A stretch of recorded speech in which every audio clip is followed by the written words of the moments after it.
Hello दोस्तों, BPSC studio में आपका बहुत बहुत स्वागत है दोस्तों। तो हम आ चुके हैं अपने नए वीडियो के साथ, जो कि एक कंटिन्यूएशन वीडियो है घटना चक्र का सीरीज।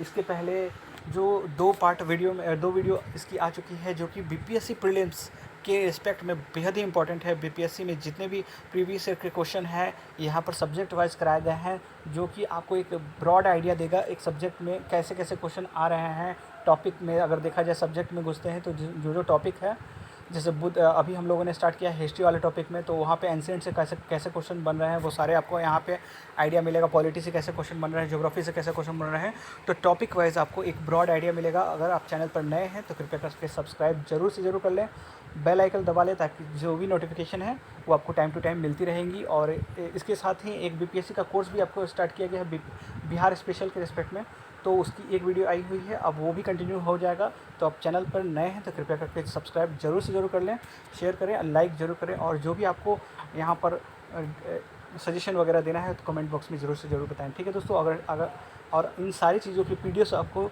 एक टेलीग्राम चैनल पर प्रोवाइड कराई जाएगी, जिसका लिंक आपको प्रोवाइड करा दिया जाएगा। अगर आप टेलीग्राम चैनल से जुड़ना चाहते हैं तो उसकी लिंक के थ्रू आप जा सकते हैं, ठीक है दोस्तों। तो इसके पहले हम लोगों ने 20-20 करके दो पार्ट हम लोगों ने वीडियो कवर कर लिया है। 40 क्वेश्चन यहाँ पे कवर हो चुके हैं। अगर आपको पीडीएफ चाहिए होगी तो आप उसमें देख सकते हैं, बुक्स चाहिए होगी तो आप बुक भी इसको आप अवेल के मतलब ले सकते हैं, ठीक है दोस्तों। चलिए हम लोग 40 क्वेश्चन के बाद आगे बढ़ते हैं। आपको नई नई चीज़ें सीखने को यहाँ पे भी मिलेंगी। एक इसमें जो है, इसका डिस्क्रिप्शन देखना बहुत ही ज़रूरी है। बहुत लोग क्वेश्चन पढ़ते हैं लेकिन सिर्फ आंसर देख के हट जाते हैं, लेकिन उसका आपको मेरे हिसाब से डिस्कशन वीडियो ज़रूर देखना चाहिए, या अपने से खुद उसको अच्छे से टैकल अच्छा से करें, जिससे कि आपको आने वाले जो भी है एग्जामिनेशन, उसमें आपको भरपूर आइडिया मिल सके। 40वां क्वेश्चन हम लोगों ने डील किया था, प्राचीन भारत का नेपोली किसे कहा जाता है दोस्तों। तो ये हम लोग जानते हैं कि समुद्रगुप्त को कहा जाता है। विंसेंट स्मिथ ने अपने बुक में कहा था। कौन सी बुक थी उनकी, ये देख सकते हैं, अर्ली हिस्ट्री ऑफ इंडिया, ठीक है। अब एक क्वेश्चन यहाँ हम लोगों ने बताया था आपको, जैसे कि समुद्रगुप्त की जो विजय है उसका वर्णन जो हुआ है प्रयाग प्रशस्ति। कभी कभी ऐसा ना हो कि समुद्रगुप्त के बारे में जो चर्चा किया गया है तो किस में चर्चा किया गया है, तो प्रयाग प्रशस्ति में किया गया है, ठीक है दोस्तों। और ये चीज़ इन्होंने किसने लिखी है, हरिसेन, जो उनकी कोर्ट पोएट थे, ठीक है, राज दरबारी। बात करते हैं दोस्तों, आज कंटिन्यू करते हैं। 41वां क्वेश्चन देखते हैं। गुप्त सम्राट जिसने हुनों को पराजित किया था, ठीक है, ऐसा कौन थे? तो ये हमारे स्कंदगुप्त थे, ठीक है। ये देख सकते हैं, हुनों पर पहला भारतीय आक्रमण जो हुआ था गुप्त सम्राट स्कंदगुप्त के शासनकाल में 455 ईसा पूर्व में हुआ था। स्कंदगुप्त के हाथों वे बुरी तरह परास्त हुए थे। यूएस राय, ये देख सकते हैं, हुनों पर जो आक्रमण हुआ था उसके खुशनेवाज थे, मतलब वो जो थे वो कौन से थे, ये कौन से हुण जो रहे थे वो थे खुशनेवाज था, ठीक है। यह आक्रमण एक धावा मात्र रहा, देश के ऊपर इसका कोई तात्कालिक प्रभाव नहीं पड़ा, किंतु परोक्ष रूप से इसने गुप्त साम्राज्य के पतन की गति को तेज कर दिया। मतलब अंत पे तो आ ही गया था। ये चीज़ आक्रमण से देखते ही हर चीज़ का लॉस होता है, आपको ये सब पता है। तो ये मतलब उस चीज़ को और मोटिवेट कर दिया कि अब ख़त्म होने पर आ गया है, ठीक है। तो किंतु परोक्ष रूप से इसने गुप्त साम्राज्य के पतन की गति को तेज कर दिया और बढ़ा दिया कि और जल्दी ही मतलब वो गुप्त साम्राज्य अपने धरातल पर आ गया। स्कंदगुप्त की मृत्यु के 5वीं शताब्दी के अंत तथा 6वीं शताब्दी के प्रारंभ में उत्तर पश्चिमी के कई क्षेत्र पर हुणों ने आक्रमण कर लिया था, ठीक है। किस प्रकार की भूमि को अपृहत जो कहा जाता है, ये देख सकते हैं, इसका आपको होगा यहाँ पर बिना जोती हुई जंगली भूमि। यहाँ देख सकते हैं, इसका एक्सप्लेनेशन देखिए दोस्तों। बिना जोती हुई जो भूमि है वह भूमि जिस पर खेती न की गई हो उसको अपृहत भूमि कहा जाता है। ये गुप्तकालीन जो राजस्व व्यवस्था का एक टर्म है, ठीक है, ये याद रखेंगे आप। चीनी यात्री सुंग यून जो है वो भारत यात्रा की थी, कब की थी? ये क्वेश्चन आपको ना, इस तरह के जितने भी चीनी यात्री हैं ना, उनका आपको लिस्ट तैयार रखना चाहिए। जैसे कि ये हो गए, सुंग यून हो गए, फाइयान हो गए, आपके ह्वेन सांग हो गए, सारा का लिस्टिंग जरूर याद रखें। बहुत सारे आपको पीसीएस एग्जामिनेशन में डायरेक्ट उनके कितने आने का जो पीरियड है वो डायरेक्ट पूछा जाता है। तो यहाँ देख सकते हैं, सुन यून जो है उन्होंने 515 से 520 ईसा पूर्व में वो यहाँ पे आए थे, ईस्वी में, ठीक है, ईस्वी में आया था, सॉरी, ठीक है, यह याद रखेंगे, ठीक है। हर्षवर्धन की, हाँ, यहाँ थोड़ा एक्सप्लेनेशन देख सकते हैं। चीनी यात्री सुन यून जो है 518 में भारत आए थे, ठीक है। इसने अपने 3 वर्ष की यात्रा में बौद्ध धर्म की प्रतियां एकत्रित की थी। याद रखेंगे इस चीज़ को। 44वां क्वेश्चन देखते हैं दोस्तों। तो बात करते हैं हम लोग हर्षवर्धन के शासनकाल में किस चीनी यात्री ने भारत की यात्रा की थी। तो यहाँ पर दो चीज़ों को थोड़ा मेन याद रखते हैं। जैसे एक तो हर्षवर्धन के समय में कौन आए थे, तो ऐसे अगर याद रखते हैं हर्षवर्धन में, तो यहाँ पे एच से इनका है, तो हमेशा एच से ही स्टार्ट होंगे, यहाँ पर थोड़ा ध्यान रखिएगा। तो हुएन सांग ऐसे करके याद रखेंगे, हुएन सांग करके थे, है ना। तो हुएंग सांग, हिंदी में भी तो एच एच हा हो रहा है यहाँ पे, तो याद रखेंगे हर्षवर्धन के समय में।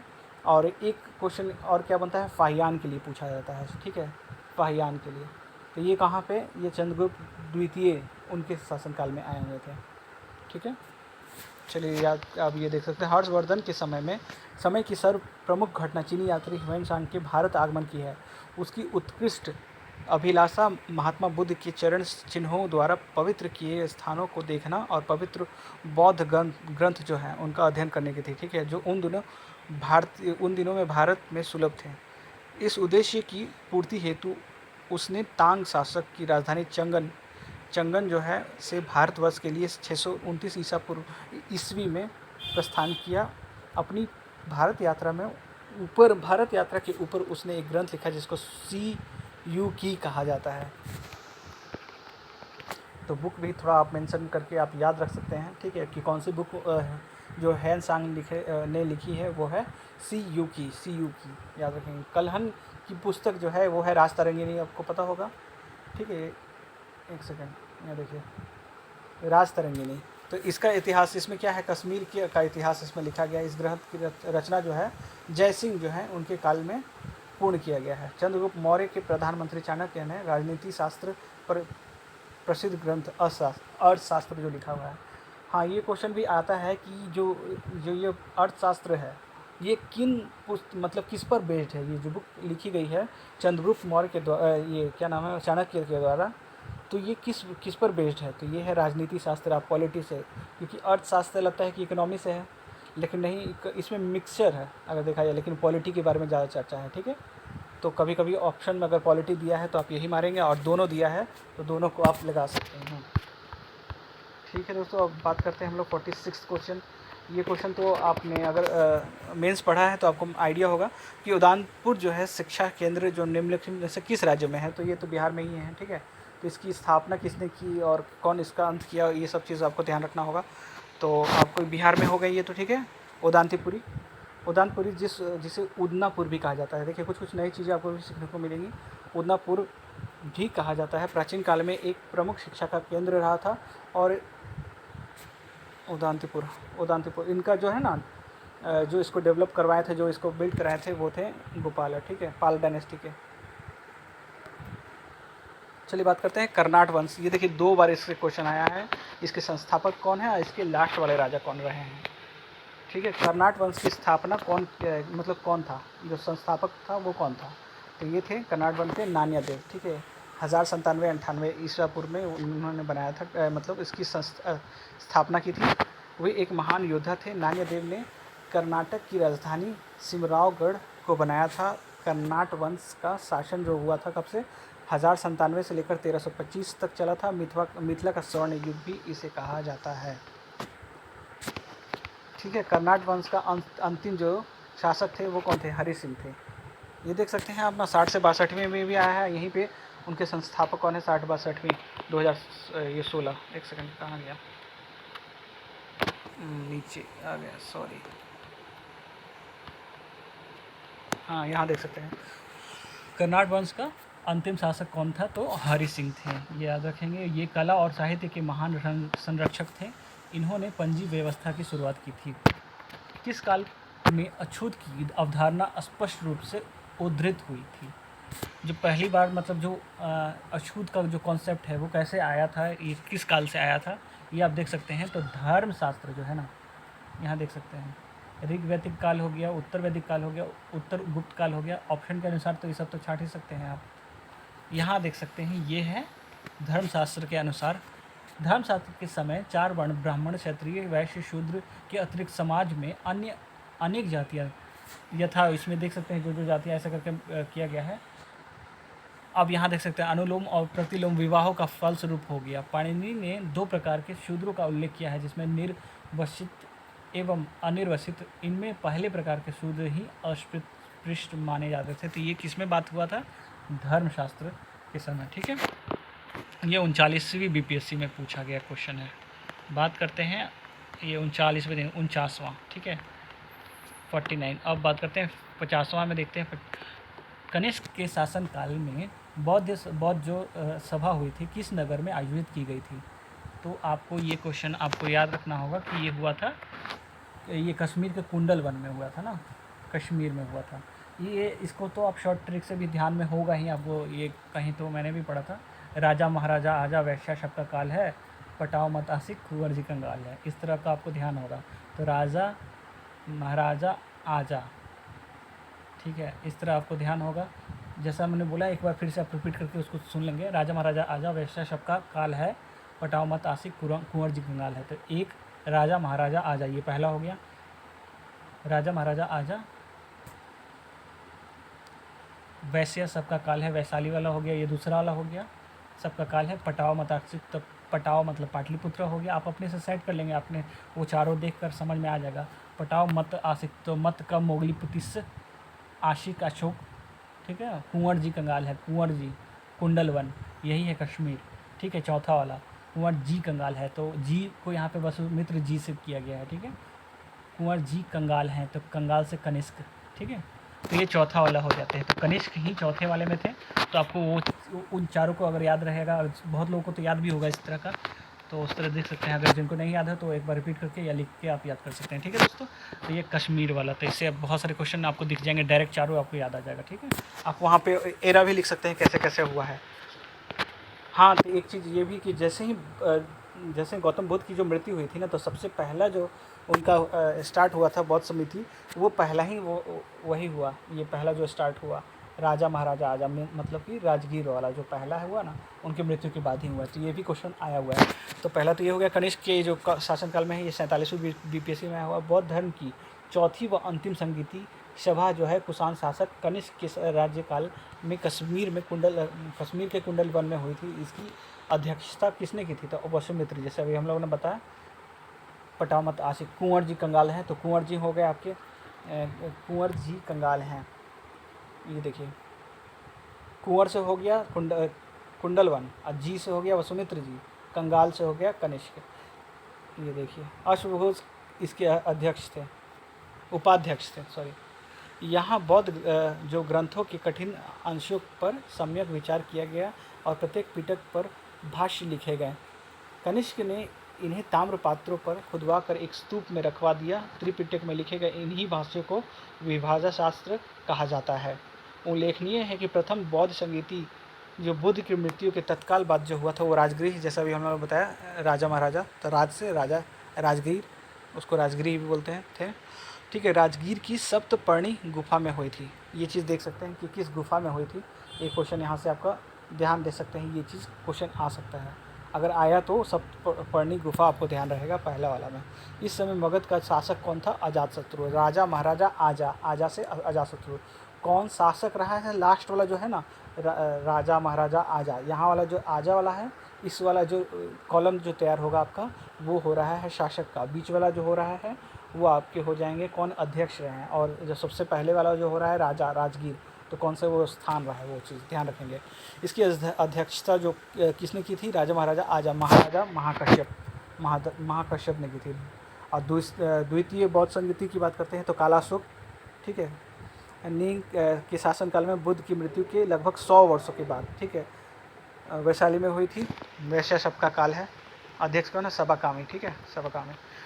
51 देखते हैं क्वेश्चन, भगवान बुद्ध के महापरिनिर्वाण उनकी मृत्यु के समय को बोला जाता है, ठीक है। तो पहली बौद्ध संगीति हुई थी, ये कौन सी हुई थी? महापरिनिर्वाण। पहले तो यही समझना था कि कौन महापरिनिर्वाण मतलब क्या, मृत्यु वाली बात बोल रहे हैं।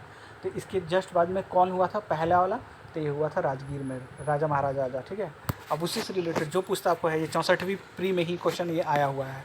तो मतलब आपको एक एरिया आपको समझ में आ गया है कि महावीर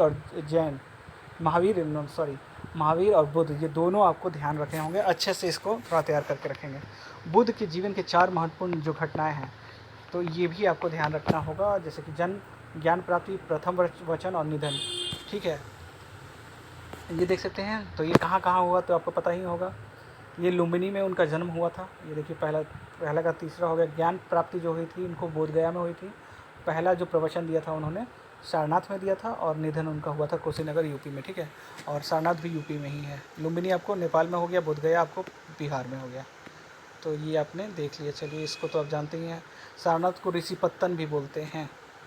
चलिए ठीक है। इसी को महापरिनिर्वाण किसको बोलते हैं? वो बोलते हैं उनकी मृत्यु वाला समय को। वो कहाँ हुआ उनका? वो कुशीनगर में हुआ था दोस्तों। चलिए बात करते हैं 53 क्वेश्चन। बोध गया जो है वहाँ महाबोधि मंदिर बनाया गया है, ठीक है। तो ये क्वेश्चन सॉरी ब्लर हो गया है, क्या है यहाँ पे?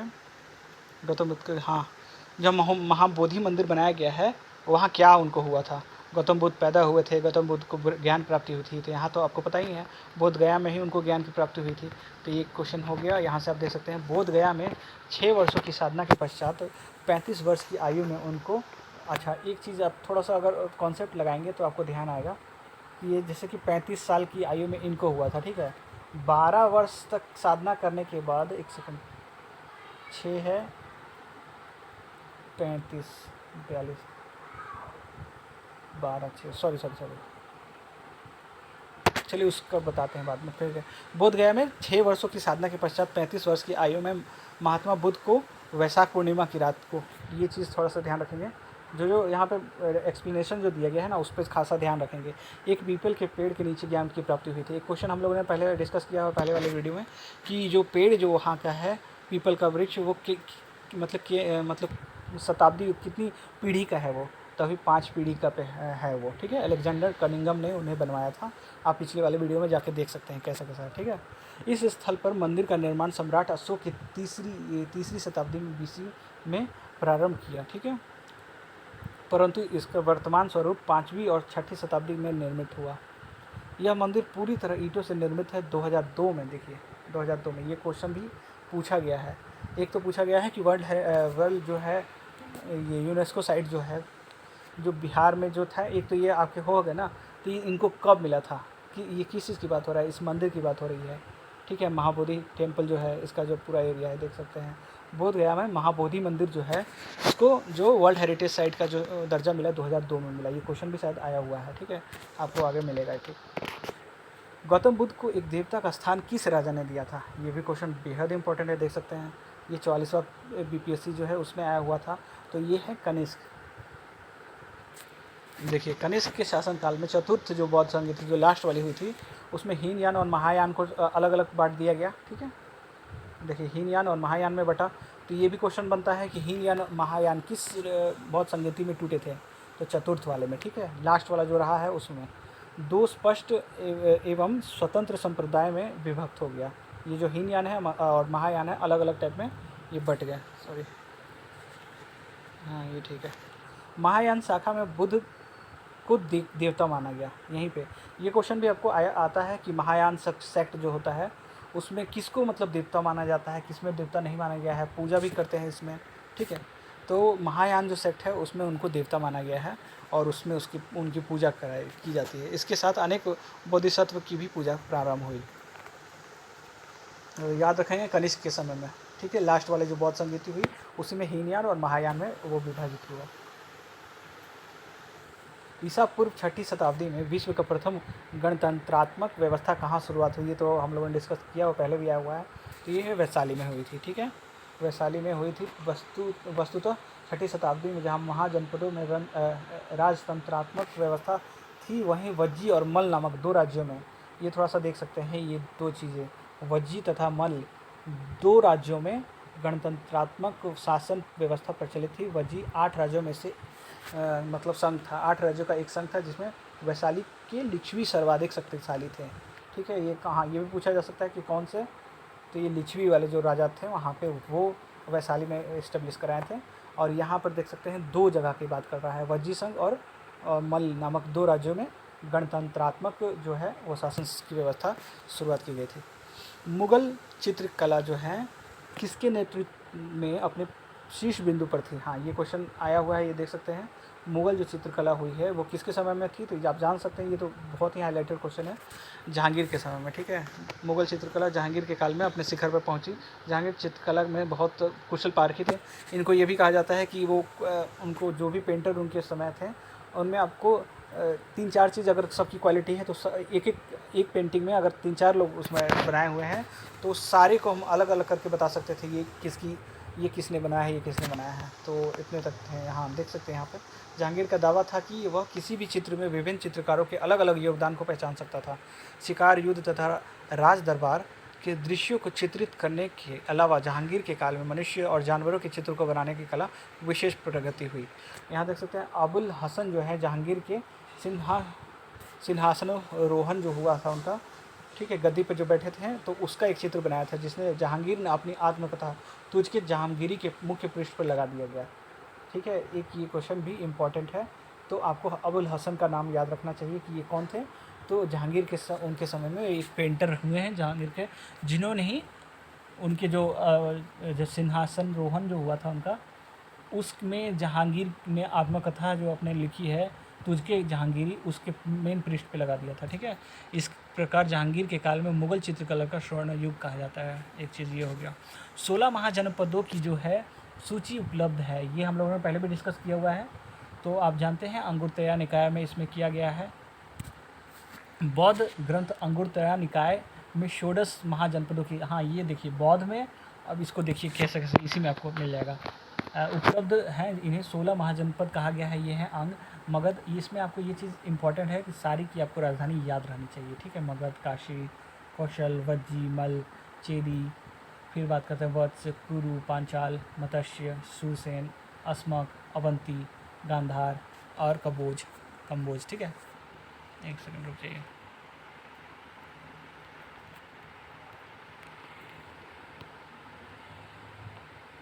हाँ, यहाँ पे हम लोग 57 वाले क्वेश्चन में हैं।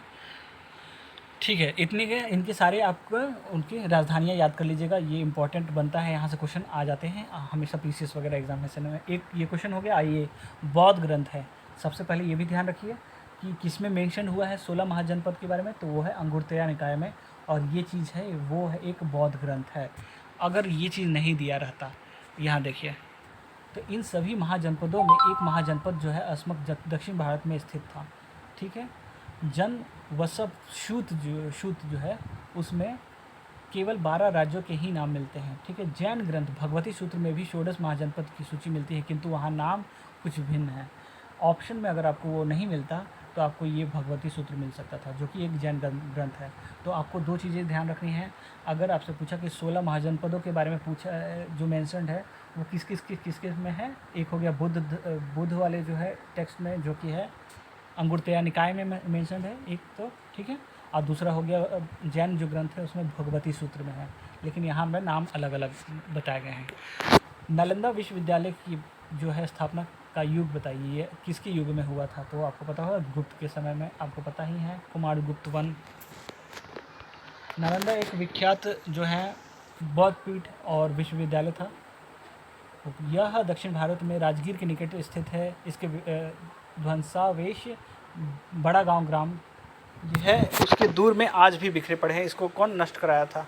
बख्तियार खिलजी ने इन्हें नष्ट कर दिया था। ठीक है, ये चीज़ ध्यान रखेंगे। चलिए, नालंदा विश्वविद्यालय किस लिए विश्व प्रसिद्ध था? तो सीधा सीधी आपको दिखाई दे रहा है बौद्ध धर्म के दर्शन के लिए प्रसिद्ध था। यहाँ पे चीनी यात्री हेनसांग भी आए थे यहाँ पे। ठीक है, हेनसांग जो है यहाँ पे पढ़ने के लिए आए थे। 60वां क्वेश्चन लास्ट देख लेते हैं दोस्तों। मध्यकालीन भारत में मनसबदारी व्यवस्था क्यों लागू की गई थी? तो यहाँ पर था कि सैनिकों की सुगमता से भर्ती हेतु। ठीक है, यहाँ पर मनसबदारी सिस्टम से ही उनको ये रैंक वगैरह दिया जाता था कि आप अपने अनुसार कितने सैनिक ला सकते हैं, कितने घुड़सवार सब ला सकते हैं।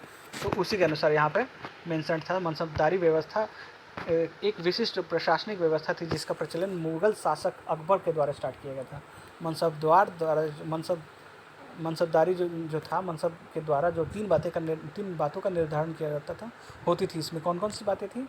वो थी पदाधिकारी का वरीयता क्रम, ठीक है, और वेतन तथा सैनिक उत्तरदायित्व।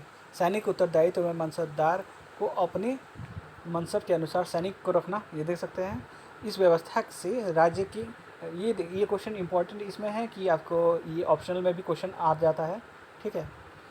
तो सैनिकों को प्रत्यक्ष भर्ती तथा रखरखाव के लिए उत्तरदायित्व मनसबदारों पर डाल दिया जाता था, मतलब जो उसका रिस्पॉन्सिबिलिटी था इन पर था, मनसबदारों पर, जिसके बदले मनसबदार को नकद जो और जागीर प्रदान की जाती थी। जागीर व्यवस्था भी आपको ध्यान रखना चाहिए, ठीक है दोस्तों। नेक्स्ट हम लोग नेक्स्ट वीडियो में कवर करेंगे इसमें, हाँ, आपको क्या क्या मतलब कुछ जो दिक्कत आई हैं कमेंट बॉक्स में ज़रूर बताएं, और नेक्स्ट राउंड से और धीरे धीरे इस चीज़ को और इम्प्रूव किया जाएगा। थोड़ा बोलने में भी थोड़ा सा हो रहा होगा, लेकिन हाँ, अभी धीरे धीरे प्रॉब्लम वो सब सॉर्ट आउट हो रही हैं।